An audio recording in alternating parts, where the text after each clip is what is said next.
Los miércoles estamos considerando este tema, que es el libro de Jonás, hermanos. Y es un libro bastante importante y bastante interesante. Es un libro que nos habla de predicar o predicando sin prejuicios. Sabemos que Jonás, el nombre Jonás quiere decir paloma. Y el nombre de su padre, básicamente todo esto ya lo consideramos hace un tiempo, Amitai, quiere decir veraz. Así es que Jonás fue un mensajero que fue que tenía que ir a predicar la verdad a los de Nínive. Pero ¿lo hizo Jonás, hermanos? No lo hizo. No predicó la palabra de nuestro Dios. También hablamos de que en la Biblia se mencionan a dos Jonás, el profeta y también el padre de Pedro, Juan 1:42, y ahí tenemos los versículos. Pero dimos un bosquejo, hermanos, el cual estamos siguiendo, y este es el bosquejo que consideramos, o que estamos considerando, como primera parte, la paciencia de Dios hacia Jonás. Esto cubre todo el capítulo 1. En la sección 2 nos habla de la misericordia de Dios hacia Jonás. Cubre básicamente lo que es el capítulo 2. Y en la segunda mitad del libro, empezando en el capítulo 3, punto número 3, el poder de Dios a través de Jonás. Esto es todo el capítulo 3. Y por último, el ministerio de Dios a Jonás. Entonces, esto es lo que es el bosquejo, hermanos, del libro en sí. Ahorita nosotros estamos considerando la primera sección, que es la paciencia de Dios hacia Jonás. Ya consideramos lo que es versículos del 1 al 3, basado en el tema de la desobediencia de Jonás.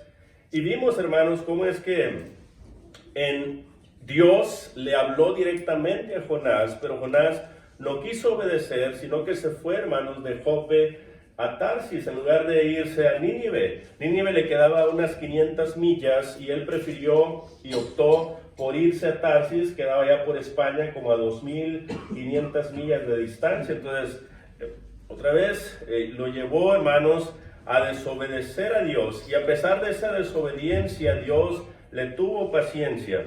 Pero ahorita, hermanos, estamos viendo lo que es el punto número 2, que es la indiferencia de Jonás, versículos del 4 al 10, y eso es lo que estamos considerando en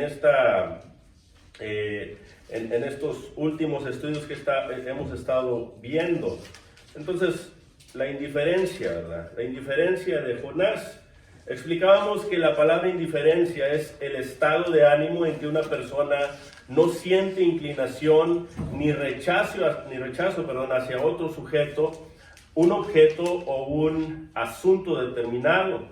Una persona que no muestra una actitud positiva ni negativa hacia determinada cosa o persona, o que no la muestra hacia nada ni nadie. Entonces, eso es lo que es la indiferencia. Y Jonás básicamente eso es lo que estaba mostrando, hermanos, a través de estos versículos. Consideramos lo que son estos primeros dos versículos en esta sección. Primordialmente el versículo 4, que es: pero Jehová hizo levantar un gran viento en el mar, y hubo en el mar una tempestad tan grande que se pensó que se partiría la nave.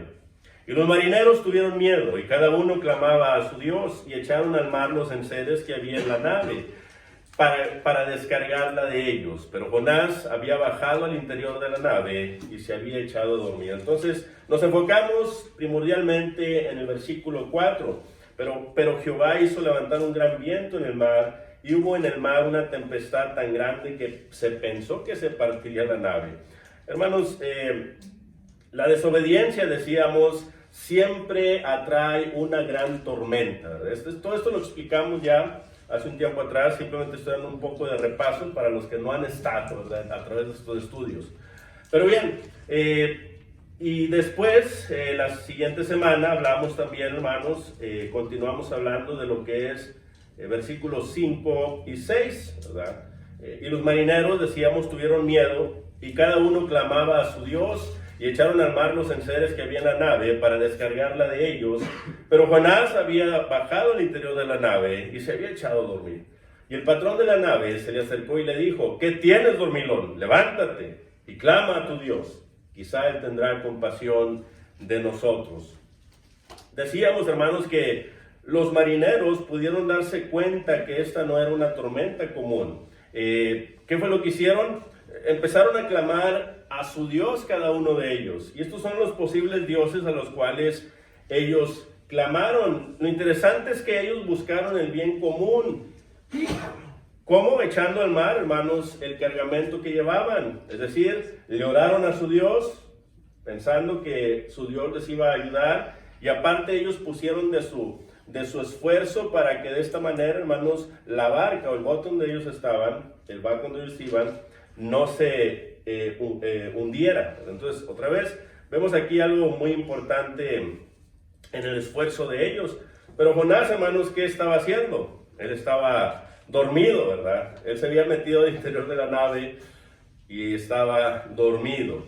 Entonces, cada vez más, esa palabra yarat 3 veces la encontramos en estos versículos. En el versículo 3 la encontramos 2 veces y en el versículo 6 una vez. Y básicamente yarat quiere decir descender, ¿verdad? Bajar. Entonces, eso es lo que Jonás estaba haciendo. Estaba alejándose más y más de Dios, ¿verdad? Y por eso es que es necesario, hermanos, que con más diligencia nosotros atendamos a las cosas que hemos oído, no sea que también nosotros nos deslicemos. Es muy importante que no nos pase lo que a Jonás le pasó. Deslizamos del griego pararreo, es ir a la deriva. O sea, te vas yendo, y muchas de las veces no te das cuenta. Ya cuando te das cuenta estás muy lejos de la orilla, demasiado lejos. Y hay quienes no logran regresar, hermanos, o hay quienes no los logran, rescatar, ¿verdad? Tampoco. Entonces hay que tener cuidado con esto. Entonces también hacíamos la pregunta: ¿estará la iglesia en Estados Unidos dormida? Bueno, de acuerdo a esta información que presenté la vez pasada, hermanos, The Christian Chronicles, este periódico internacional de la Iglesia de Cristo, nos da esta información. Y a través de esa información nos damos cuenta que la iglesia, desde el 2000 al 2015, ha bajado mucho en número. Y muchas congregaciones, 732 congregaciones, lamentablemente han cerrado sus puertas, hermanos. Entonces, ¿qué está pasando con la iglesia de Cristo? Probablemente estemos ahorita padeciendo el síndrome de Jonás, ¿verdad? En el que lamentablemente la mayoría de la iglesia estamos dormidos, hermanos. Es probable que esté pasando eso. Jonás se durmió para desconectarse de la realidad. Y decíamos, hermanos, que ignorar el problema no lo soluciona. Antes, por no atenderlo, puede empeorar.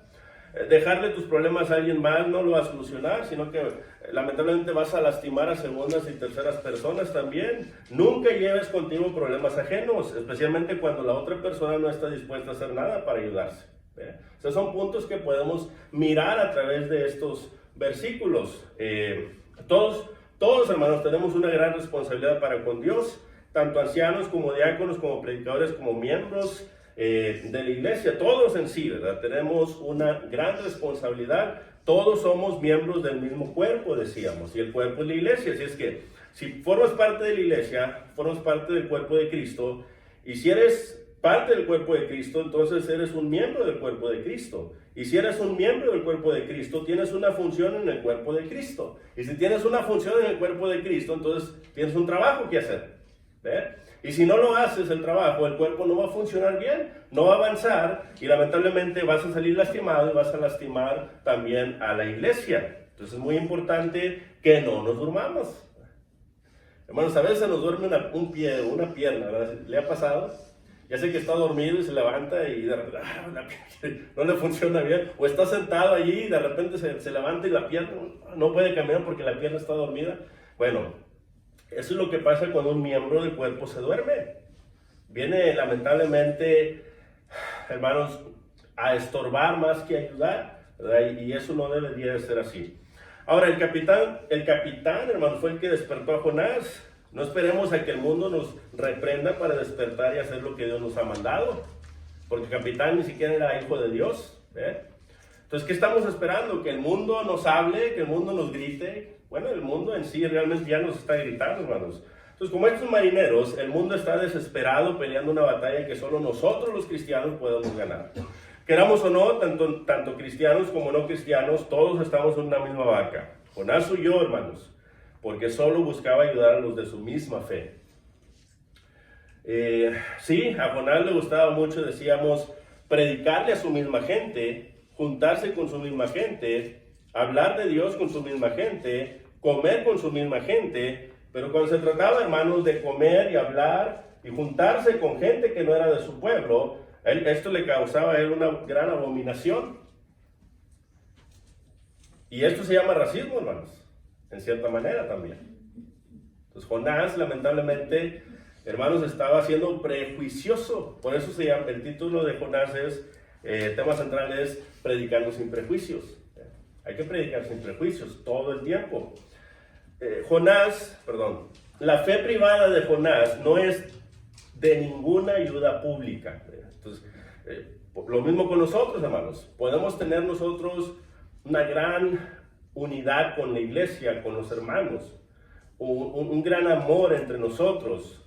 Podemos estar todos juntos y reunirnos todos los días, si es posible, y comer todos los días nosotros.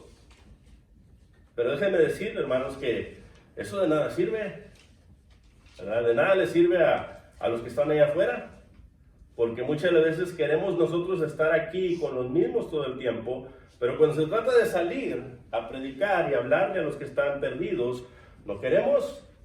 Entonces, ese es el síndrome de Jonás, hermanos, y lamentablemente muchos dentro de la iglesia estamos fallando en este punto. Por eso es que la iglesia cada vez está haciendo menos, hermanos, el número de la iglesia. La iglesia no se va a acabar, hermanos, pero el número de la iglesia está acabando. Entonces hay que tener cuidado, ¿verdad?, con eso. Entonces Jonás no está trayendo los recursos de su fe para aliviar el sufrimiento de sus conciudadanos. No les dijo cómo tener una relación con el Dios verdadero. Tampoco está amando y sirviendo a sus vecinos. Él está dormido, ¿verdad? Y la pregunta pudiera ser para nosotros: ¿quién es mi prójimo? Le decía a los hermanos la otra vez, no se trata de quién es mi prójimo, sino de quién soy yo prójimo, ¿verdad? Muy diferente, es muy diferente. Eso fue lo que Cristo les enseñó aquí en Lucas 10, 25 al 37. Cuando habló de quién, bueno, habló del buen samaritano, aquel levita, aquel sacerdote. Cuando pasaron y vieron a aquel hombre que estaba golpeado, hermanos, no se detuvieron. A lo mejor se sintieron mal. Probablemente se sintieron mal. No vamos a ser tan malos para decir que no se sintieron mal, ¿verdad? Probablemente se sintieron mal y vieron a aquel hombre golpeado y, ay, que el Señor le ayude, Señor, ten compasión de él. Pero siguieron de largo. Y no fue hasta que el samaritano, hermanos, fue el que se metió allí, metió mano y le sanó las heridas, lo subió a su cabalgadura, lo llevó a un lugar seguro, pagó para que lo atendieran bien, y si faltó dinero, dicen, en mi regreso yo te voy a pagar todo lo que faltó pagar. Eso es, hermanos, ser el prójimo, ¿verdad? Eso es ser el prójimo. Entonces Jonás no estaba pensando, él no estaba pensando en que él debería de ser el prójimo, él el que debería de ir a predicar. Él estaba pensando en los demás y es que ellos no se lo merecen, es que ellos son pecadores, es que ellos están manchados, es que ellos lo que merecen es la destrucción, ¿verdad? Probablemente eso estaban pensando también el sacerdote y el levita que pasaron por allí, por el camino. Santiago 2, 14, 17 nos enseña, hermanos, que la fe sin obras es ¿qué? Es muerta, hermanos. Todos los cristianos necesitamos levantarnos del sueño.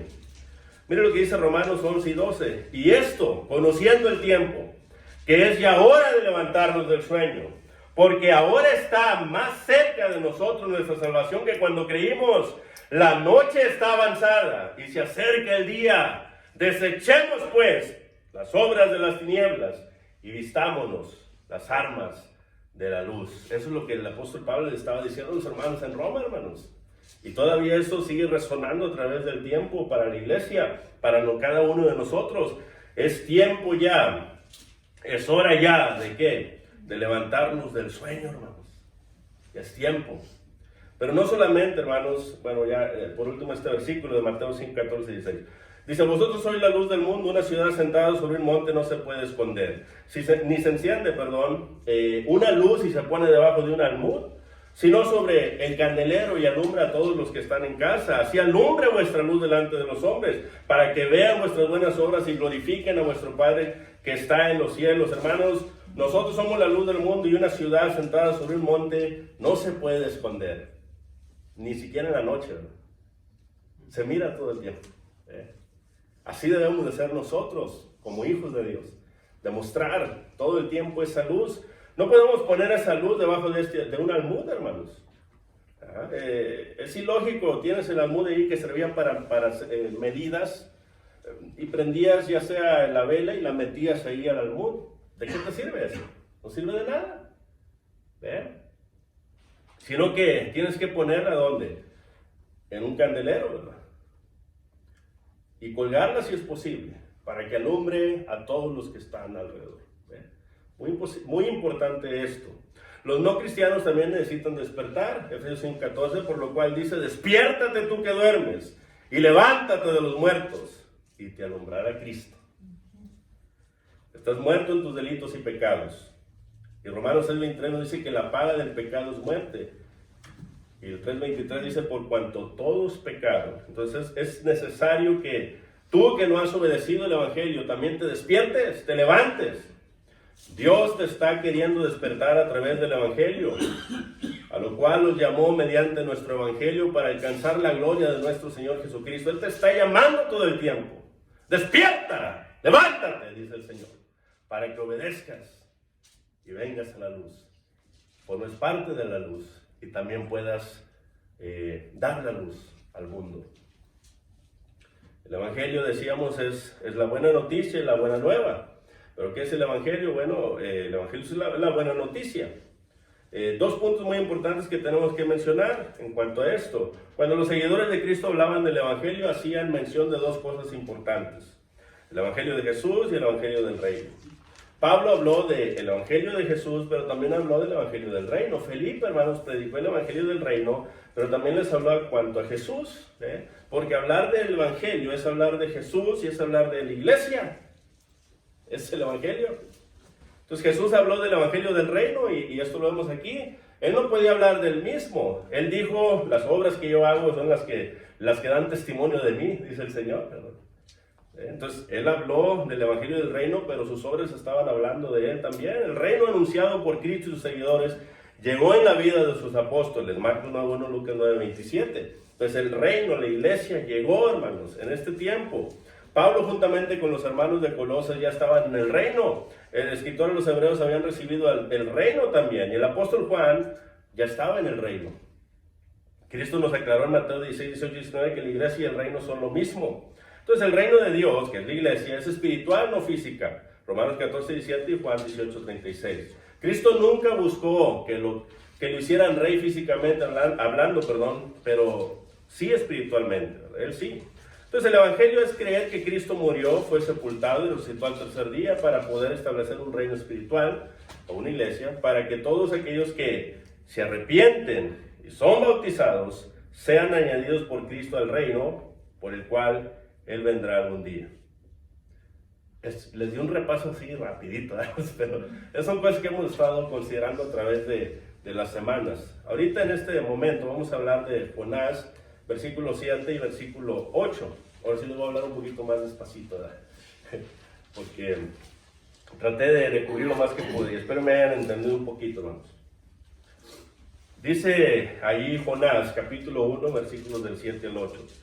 Y dijeron cada uno a su compañero: venid y echemos suertes, para que sepamos por causa de quién nos ha venido este mal. Y echaron suertes, y la suerte cayó sobre Jonás. Entonces le dijeron ellos: decláranos ahora, ¿por qué nos ha venido este mal? ¿Qué oficio tienes? ¿Y de dónde vienes? ¿Cuál es tu tierra? ¿Y de qué pueblo eres? Entonces vamos a considerar lo que es esta primera parte del versículo. Hermanos, no todos los marineros adoraban al mismo Dios, pero se unieron para saber cómo podían resolver la situación. Cada quien le pidió a su Dios, ¿verdad? Probablemente no tenían el mismo Dios cada uno de ellos. Probablemente no eran de la misma raza cada uno de ellos. Pero lo que sí sabemos es que cuando empezó la tempestad, empezó el problema, ellos se unieron. Y ellos empezaron a qué? Bueno, a buscar a su compañero, hermanos, para de esta manera saber el por qué estaban padeciendo esa gran tormenta. Ellos sabían que no era una tormenta común, sabían que un Dios estaba enojado y sabían que uno de ellos había hecho enojar a ese Dios. Y ellos necesitaban resolver ese problema. Entonces, hey, júntense todos, vamos a ver qué está pasando. Y acuérdense, ya el capitán había ido con Jonás y le había dicho, hey, levántate, dormilón, levántate, órale a tu Dios, pídele a tu Dios para ver si tiene compasión de nosotros.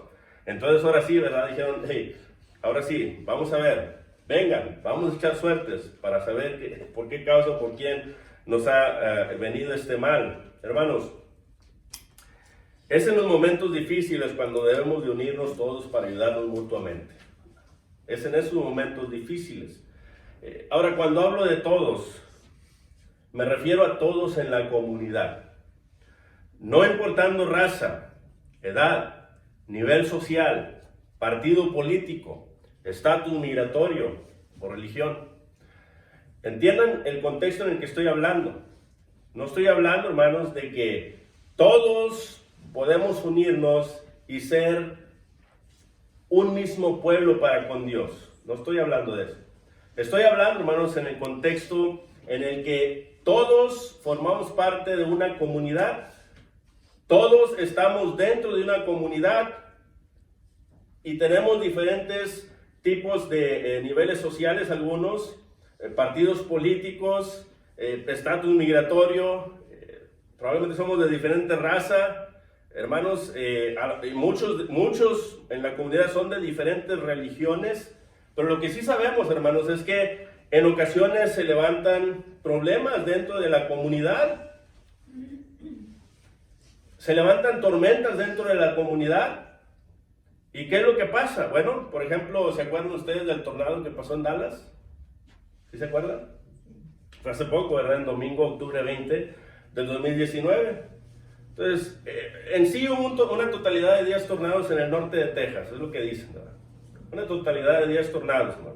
Pero vamos a hablar del que pegó aquí más cerca, ¿verdad? En Dallas. El que pegó aquí en Love Field, o en el aeropuerto de Love Field, o cerca del aeropuerto de Love Field. Fue un EF3, hermanos, o sea, una fuerza de 136 a 165 millas por hora. Era un tornado bastante fuerte, hermanos. Y fíjense lo que pasó, por 15 minutos, este tornado, hermanos, 15 millas, este tornado estuvo recorriendo 15 millas en un periodo de 32 minutos, imagínense. Es algo devastador, es algo para temblar, hermanos.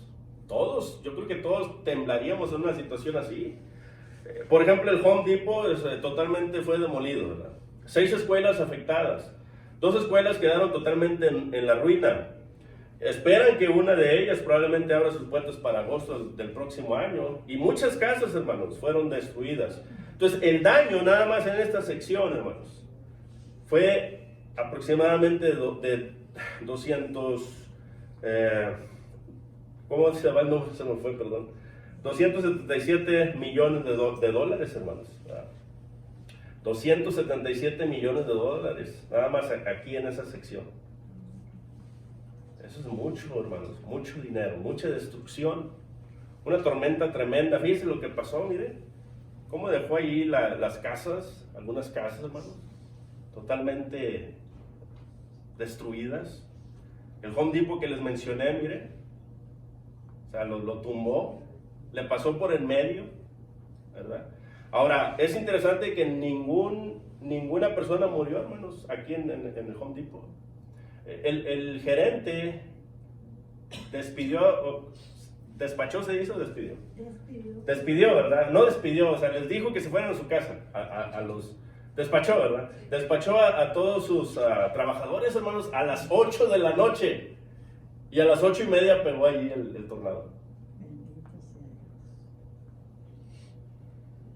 La misericordia de Dios, ¿no? Todavía ahí se está demostrando.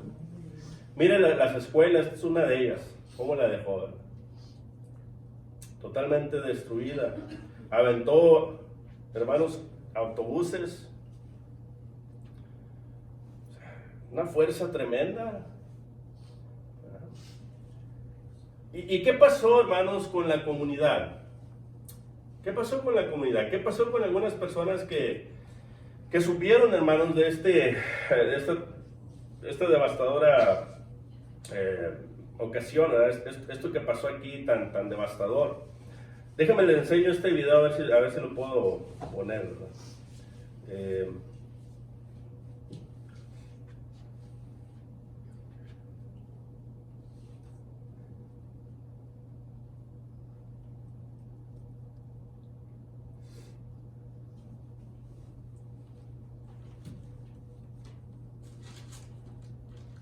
Ok. Entonces, ¿qué es lo que sucede? Estas personas de Capisis, ¿verdad? Empiezan a repartir pizzas en la comunidad. Entonces ellos se preocupan por la gente, se preocuparon por la gente, ¿verdad? Y hay gente que se quedó sin luz, en muchos lugares se quedaron sin luz, hermanos, por muchos días, ¿verdad? Entonces ellos dijeron, pues vamos a llevarles comida de perdido para que se puedan alimentar allí. Esta gente de barbecue, hermanos, se pusieron ahí, estacionaron allá afuera en un lugar y empezaron a repartir platillos, hermanos, para la gente, ¿verdad? Entonces están ellos aportando un granito de arena allí para ayudar a la comunidad, hermanos.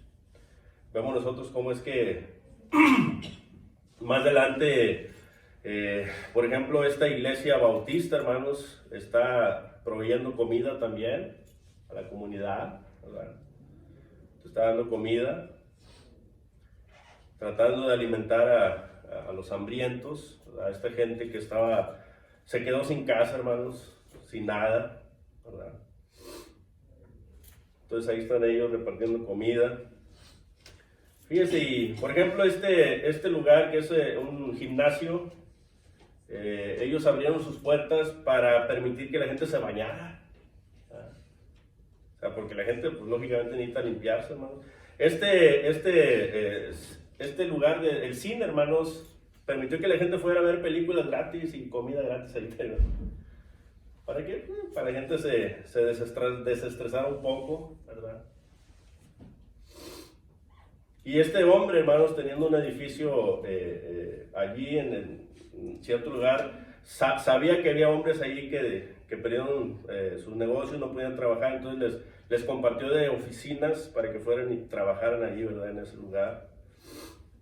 Entonces la gente, hermanos, vemos nosotros que cuando pasa un desastre así, realmente no importa la raza ya, no importa, hermanos, el estatus migratorio, no importa a nivel social.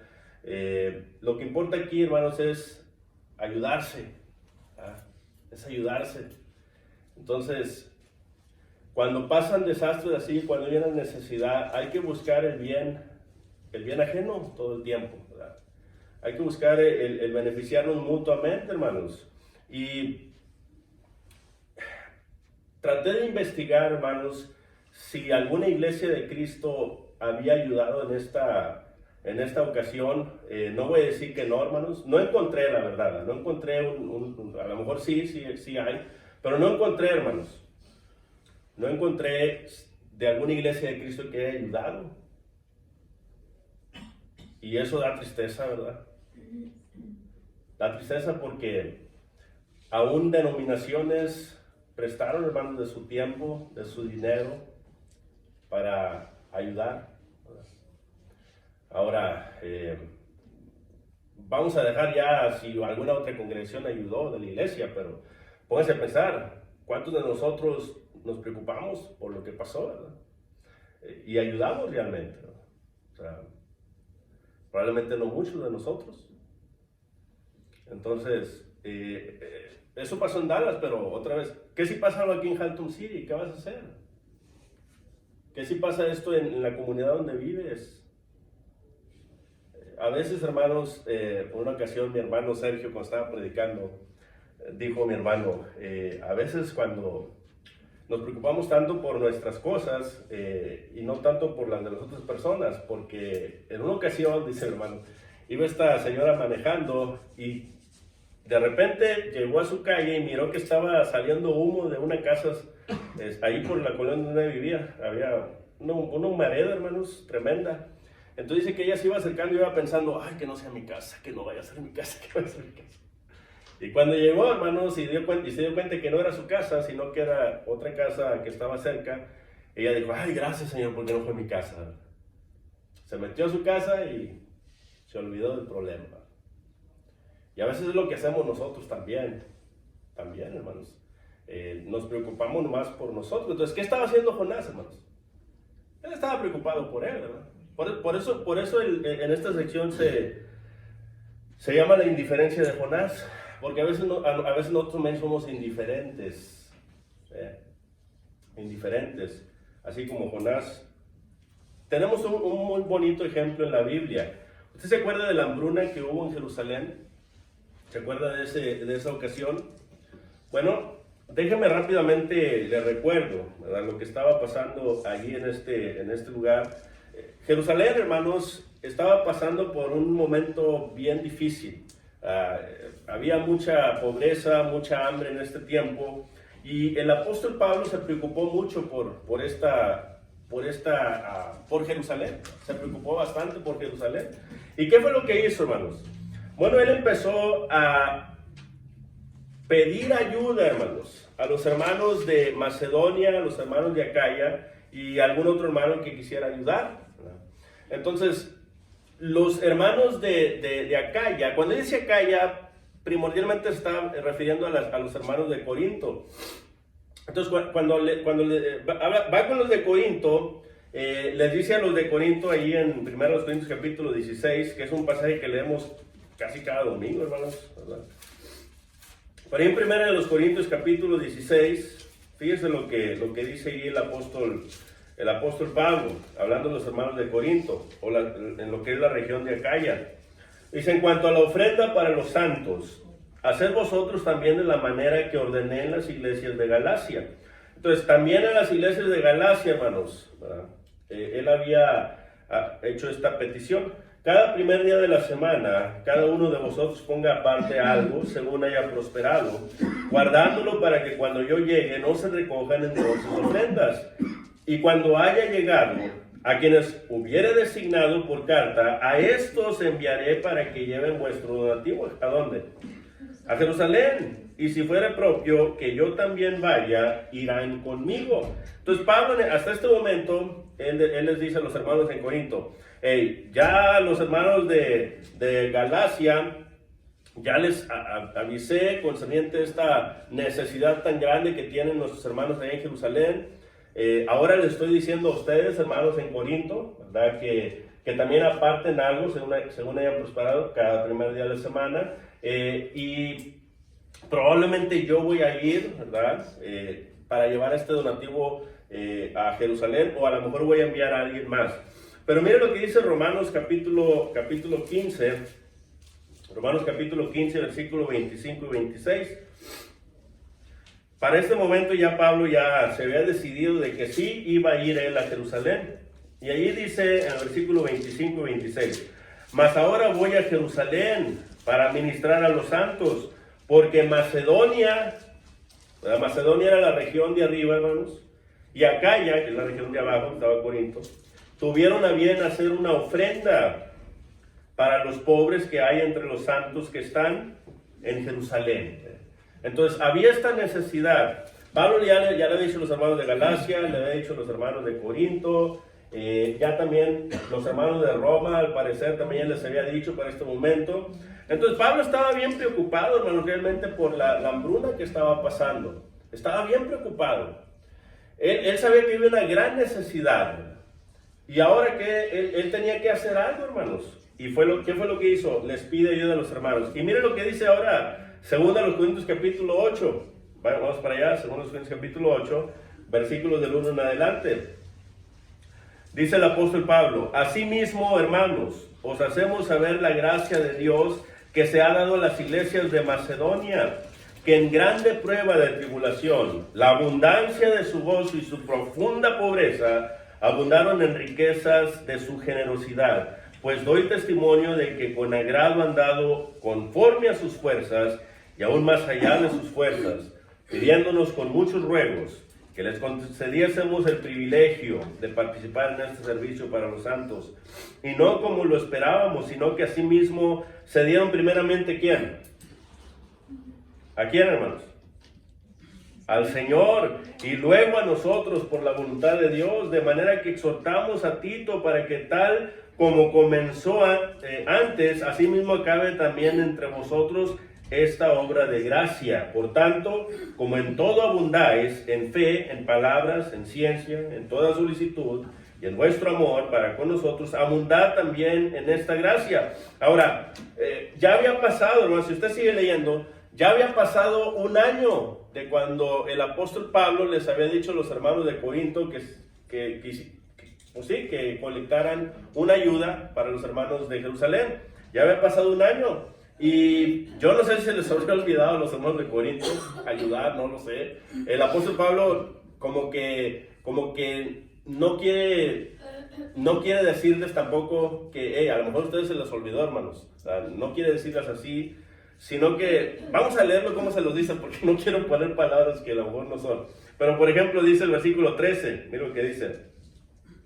Dice, porque no digo esto para que haya para otros holgura, esto es descanso, y para vosotros estrechez, esto es sufrimiento, sino para que en este tiempo, con igualdad, la abundancia vuestra supla la escasez de ellos, para que también la abundancia de ellos supla la necesidad vuestra, para que haya igualdad. Como está escrito, el que recogió mucho no tuvo más, y el que poco no tuvo menos.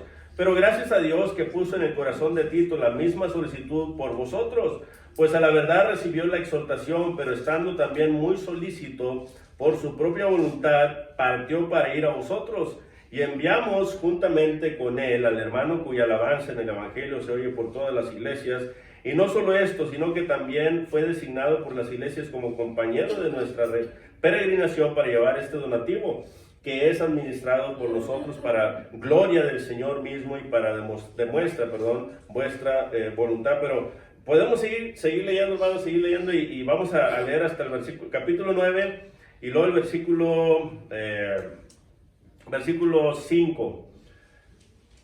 Desde el versículo 3 dice, pero he enviado a los hermanos para que nuestro gloriarnos de vosotros no sea vano en esta parte, para que como lo he dicho, estéis preparados. No sea que si vinieren conmigo algunos macedonios, fíjese cómo se los dice, no sea que si vinieren conmigo algunos macedonios y os hallaren desprevenidos, nos avergoncemos nosotros, por no decir ustedes, de esta nuestra confianza. Por tanto, tuve por necesario exhortar, esto es animar, a los hermanos que fuesen primero a vosotros y preparasen primero vuestra generosidad antes prometida. Ya le habían prometido, ¿verdad? Esto fue hace un año, ¿no? Para que esté lista como de generosidad y no como de exigencia nuestra. O sea, no lo den como que nosotros se lo estamos exigiendo. Denlo de corazón, ¿verdad? Y por eso dice el versículo 6. Pero esto digo, el que siembra escasamente, también segará escasamente. Y el que siembra generosamente, generosamente también segará. Cada uno dé como propuso en su corazón. Fíjense cómo no debe de dar. No con tristeza. Bueno, pues, ay Señor, pues, ya no tengo dinero, ¿cómo le voy a hacer? Estás triste porque no tienes y ¿cómo vas a dar? ¿Ah? Y luego fíjense, después dice, pero cada uno dé como propuso en su corazón. No con tristeza ni por qué. Necesidad. Esto es, bueno, pues tengo que dar porque pues los hermanos necesitan allá, pero si no necesitaban, pues nada, ya no daba nada. Hermanos, y a veces así somos, ¿verdad? Como que ay, suelto dinero, pero a veces lo doy como que con tristeza. Ay, pero es que, ay, me voy a quedar sin dinero y es que esto, y es que, o la otra es, pues lo voy a dar porque yo sé que están necesitados y no, por eso lo doy. No se trata de eso. Por eso Pablo les dice, si lo van a dar, denlo porque quieren darlo, porque les nace darlo. Y por eso les puso primero el ejemplo de los de Macedonia. ¿Verdad que digo? Ellos, dice, ellos son pobres, ellos están bien necesitados ahorita, pero ellos nos rogaron a nosotros que les dejáramos participar, porque ellos querían participar, amaban. ¿Y sabe por qué, hermanos? Porque dice Pablo, ellos entendieron. ¿De dónde salió la palabra de Dios, hermanos? ¿Dónde empezó? ¿En Jerusalén? ¿Jerusalén, hermanos? ¿Por los judíos? Entonces, los hermanos de Macedonia, ellos dijeron, nosotros somos gentiles. Gracias a los de Jerusalén, nosotros pudimos obedecer el Evangelio. Y ahora somos libres en Cristo. Y ahora tenemos todas las riquezas espirituales y todo este gozo que realmente no podemos hacer nada para compensar, ¿verdad? Entonces ellos se sintieron realmente agradecidos con los hermanos de Jerusalén por esto. Y, oye, pues lo menos que podemos hacer por ellos es darles dinero para que se ayuden. Es lo menos que podemos hacer. Y lo damos con gozo. O sea, de esa manera dieron ellos. Yo me gozo porque yo sé que aquí hay hermanos que dan con gozo, ¿verdad? Y he oído y he visto, hermanos. No voy a decir su nombre, sí lo voy a decir. No, pero aquí hay muchos hermanos que han ayudado a muchos hermanos que han llegado aquí, dándoles trabajo, dándoles dinero. Hermanos, y esos hermanos ni siquiera dicen nada. No se andan levantando el cuello. ¿Ve? Entonces son hermanos que lo hacen porque lo sienten, hermano, porque quieren hacerlo. Y porque ellos, a lo mejor ellos se acordaron de cuando ellos llegaron ya sea de México o a lo mejor venían de una familia muy pobre, ¿verdad? Y a lo mejor ellos se acuerdan y dicen, oye, yo sufrí bastante. Y se acuerdan de eso y, ay, Señor, gracias por lo que tengo hoy, Señor. Y lo comparto con todo mi amor. ¿Ve? Bueno, así, hermanos, así es como debemos ser nosotros también. Entonces, Jonás, él estaba dormido. Él era indiferente, le importaba poco. Que nos lleve la tormenta, o sea, me da igual. No. Toda la gente se unió para resolver el problema. Y lamentablemente el que podía hacer algo por el problema era el que estaba dormido. Bueno, la iglesia, somos los únicos que podemos ayudar a esta comunidad, que podemos ayudar a este mundo. Somos los únicos. Porque somos los únicos cristianos. Aquellos cristianos que fuimos sellados con el Espíritu Santo realmente, hermanos. Somos la iglesia de Cristo, la iglesia verdadera. Y necesitamos despertar. Y el punto es que si ni siquiera ayudamos a los de nuestra comunidad, o sea, primero, no les queremos predicar el Evangelio. Segundo, cuando hay un desastre, no queremos ayudar. Entonces, ¿qué somos, hermanos? ¿Qué somos entonces? ¿Qué somos? Estamos peor que el mundo porque el mundo se pone de acuerdo y se une y se ayuda, hermanos. Y es una reprensión para todos, hermanos, básicamente, una exhortación, mejor dicho, para todos. Y fíjense, cuando ellos ofrendaron, miren lo que pasó. Versículo, de ahí mismo de 2 Corintios capítulo 9. Fíjense lo que dice el versículo 10 en adelante. Dice, y el que da semilla al que siembra y pan al que come, proveerá y multiplicará vuestra sementera y aumentará los frutos de vuestra justicia, para que estéis enriquecidos en todo, para toda liberalidad, la cual produce por medio de nosotros acción de gracias a Dios. Porque la ministración, fíjese, hermoso lo que dice aquí, porque la ministración de este servicio no solamente suple lo que a los santos falta, sino que también abunda en muchas acciones de gracias a Dios. Pues por la experiencia de esta ministración, ¿qué es lo que pasa cuando, por esto que ellos hicieron, hermanos, por la iglesia en Jerusalén? Pues por la experiencia de esta administración, glorifican a Dios por la obediencia que profesáis al Evangelio de Cristo y por la liberalidad de vuestra contribución para ellos, ¿quiénes? Los santos en Jerusalén, y para todos. Esto es, los no cristianos. Hermanos, fíjense lo que pasó. Cuando los que estaban en Jerusalén recibieron esta hermosa ayuda de parte de los hermanos de Galacia, de la región de Galacia, de la región de Acaya y de Macedonia, perdón, de Acaya y de Roma, ¿no? Cuando ellos recibieron toda esta ayuda, primordialmente, lógicamente, se la llevaron a los hermanos de la iglesia, a los santos, lógicamente. Pero esa ayuda también benefició a los no cristianos. Porque no nada más los cristianos tenían hambre, también los no cristianos, hermanos. Entonces, cuando reciben esta ayuda y los no cristianos, y los cristianos miraron que los hermanos de allá se preocuparon por ellos, hermanos, le dieron la gloria a Dios. Señor, grande eres tú, Señor. Qué hermosa es tu bondad, qué hermosa es tu misericordia. Pero también los no cristianos, cuando vieron ese amor, fíjense lo que pasó. También los no cristianos glorificaron al Dios verdadero. Y yo estoy seguro, hermanos, que muchos de ellos se bautizaron y se unieron a la iglesia. Estoy bien seguro. Eso es lo que pasa. Eso es lo que pasa cuando no somos indiferentes a los problemas que están pasando en nuestros alrededores, ¿verdad? Por ejemplo, si tú estás en tu casa y tienes vecinos que a lo mejor tienen problemas matrimoniales y de repente un día de estos tú vas, repartes un folletito y de repente te preguntan, ay, ¿de qué iglesia es usted? Oh, somos de la iglesia de Cristo. Fíjese que me da mucha pena decirle, pero yo he tenido problemas con mi matrimonio y si me pudiera ayudar. Hermanos, hay gente que tiene hambre de resolver sus problemas. Tiene hambre de Dios, tiene sed. Y ha pasado, hermanos. Llega el hermano y empieza a predicarles el evangelio. Empieza a ayudarles, hermanos, con consejos matrimoniales y estas personas vienen a la iglesia. ¿Ve? Pero fue gracias al amor que demostró ese hermano o esa hermana. ¿Ve? O le llevas un plato de comida, un mandadito por allí, ¿verdad? Ahora, otra vez, el punto no es, hermanos, convertirnos a Cristo haciendo esto. No, ese no es el punto. El punto es hacerlo porque eres cristiano. Ese es el punto. Y dejar que sea Dios el que trabaje en el corazón de ellos. ¿Ve? Entonces,